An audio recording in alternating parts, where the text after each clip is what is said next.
আমাদের সাথে এটা ইচ্ছাকৃত ভাবে করা হয়েছে।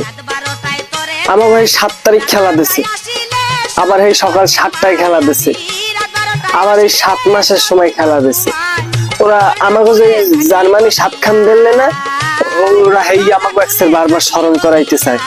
ওই কোপা আমেরিকার কর্তৃপক্ষরাও আমাকে লাগে 2 নাম্বারই করতে আছে, আমাকে মান সম্মান লাগিয়ে টানাটানি বাজছে। ওরা ওই বারবার ওই 7 খানের কথা স্মরণ করাই দেওয়ার চেষ্টা করে। ওরা বারবার এই 7 খান স্মরণ করাই দেওয়ার চেষ্টা করে। ওরা জানে না জার্মানি আমাকে 7 খান দিলে, ওরা জানে না, জানে। এরপর আমাকে লাগে এইটা করছে, দেখছে 7 তারিখ 7 মাস সব আবার সকাল 7টায় খেলা দিছে, মানে সব 7-এর লাগে মিলাই দিছে। সম্পূর্ণ সম্পূর্ণ আমাকে লাগে একটা 2 নাম্বারই করা হয়েছে সবাই লাগে মিলে। এই তীব্র প্রতিবাদ জানাই আমি।